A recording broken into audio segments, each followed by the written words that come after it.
We are at the Jenton Group stand with someone who I have to say is quite important. This is Richard Little, who's you're not only the MD of Jenton, but you are also something slightly important to do with the entire PPMA show. Is that right? I'm very pleased to be the show director for the show, yes. And so blame him or congratulate him. Yes, exactly. We've got 3 days. We have 3 days of nerves before we can celebrate. That's right. But there's the aisles are full, so that's really good. It's good stuff. Lovely to see everyone here. And how much preparation is there for this entire show? Is it the entire year of your life? No. Because at Automate UK, there are lots of people who this is the full year of their lives, because the directors are members of other companies. So we come in and take the credit, but they do all the work. Okay, well, let's talk about some of your lovely machines here. We're going to start with this one over here. Talk us through what this is. All I can see is fabric under here. Okay, well, what Jenton do, we do automation. So, of course, rebranding the PPMA into Automate UK was a very sensible thing to do, because it does really underline the fact that machinery is about automation. Now, at these ends, we've got a couple of machines to show you. These are machines from the food industry, and they are doing things that other people just don't want to do. These are things that people could do, but they don't want to do. And in this case, for example, this is taking an absorbent pad that you would get under, say, fish or...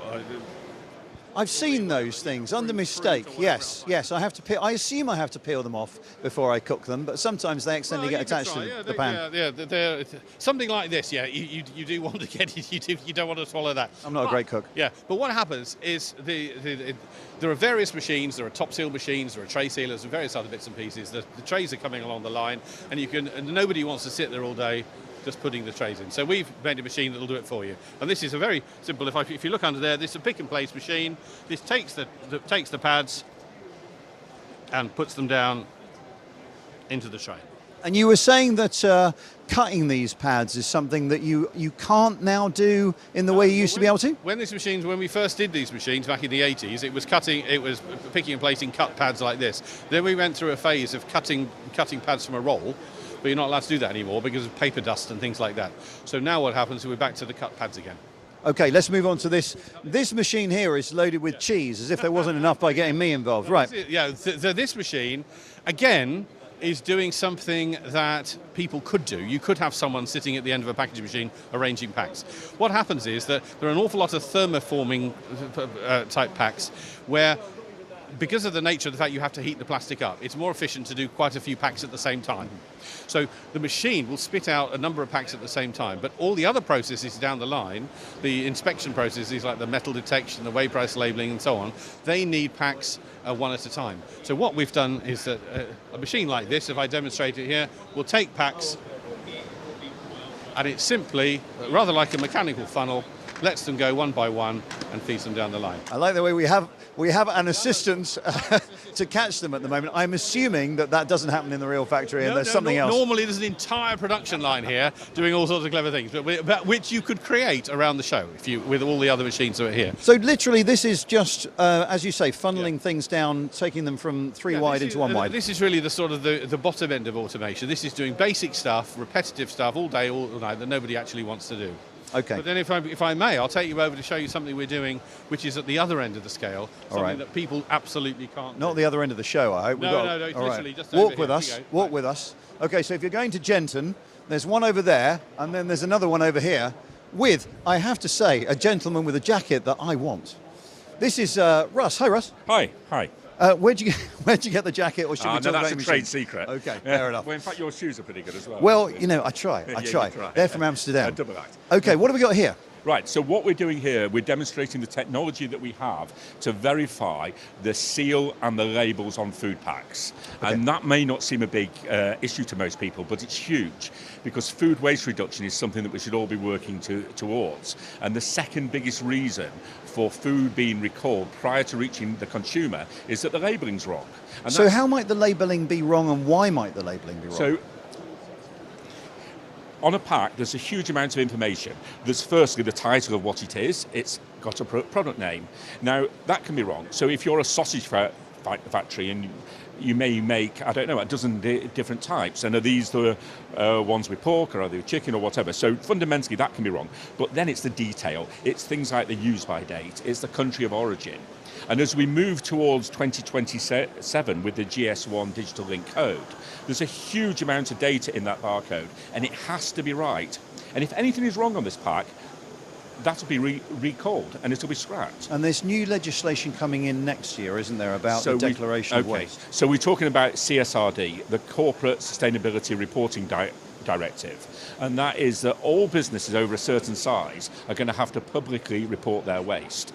And food waste is a huge, huge issue. And going forwards, it's something that we all, in fact, so many of the companies in here are working to reduce food waste. Okay, so is that just about the use-by date? When it goes past that, obviously the supermarkets have to remove it from their shelf. No, it's about having the wrong use-by date on in the first place, or the wrong country of origin, or the wrong price, or the wrong anything, because it has to be right. Okay, so what does this machine do? Talk us through it. Does it work today? Can it test work? my use-by date, which is way gone past?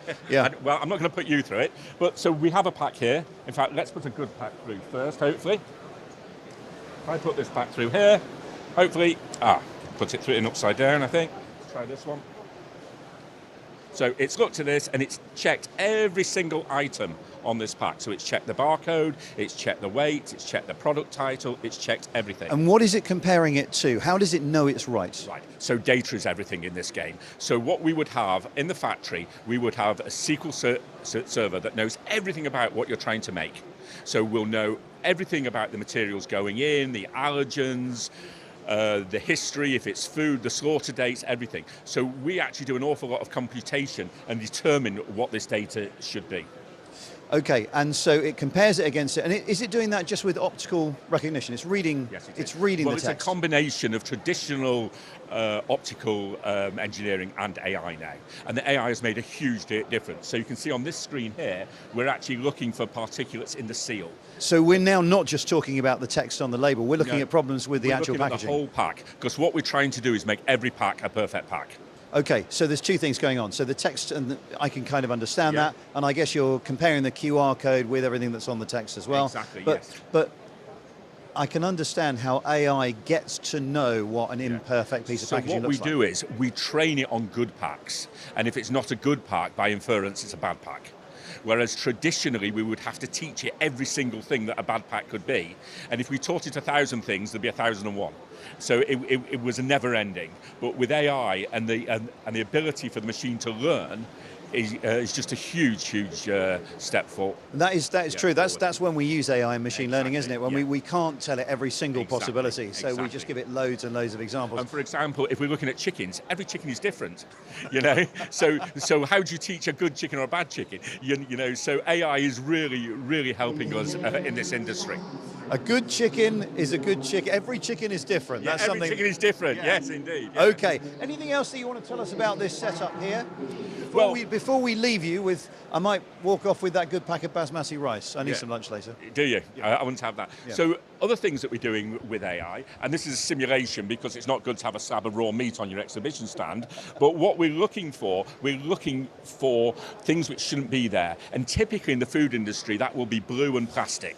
So we're looking for blue plastic on the production line, because if we can spot it at the instant it goes in there, we can save a huge amount of downstream food waste. So really what we're trying to do, across the whole board, is we're trying to look for things that shouldn't be there. We're looking for data that's wrong, we're looking for blue plastic that shouldn't be there, we're looking for things that are in the seal. We're just trying to solve the problem before it leaves the factory. Because if we can solve the problem before it leaves the factory, 99% of the time it can be reworked. Once it's left the factory gates, most of the time it's destroyed. And that's what we're trying to avoid. Just remind us then, how did this used to be dealt with? Before AI could spot this stuff while it was in the factory, before it could spot whether the labelling's wrong, would it end up on the shelf, or would there be a last layer of defence? So there's a combination of things. So you would always have people on the production line who are looking at it.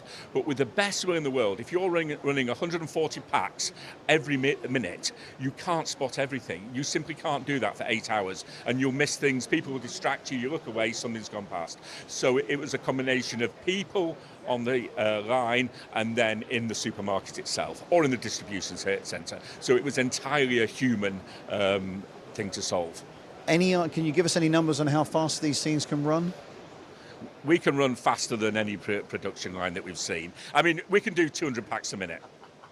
It's big talk, Russ. Big talk. It is. You know, well, it's yeah. It's Okay. true. Well, thanks for the rice. I'll pass on the steak. Yeah, It's a bit too thin for my liking. Is it? Oh, yeah. It's All a right. thin cut minute steak, that one. All right. There you go. Cheers. Thank you.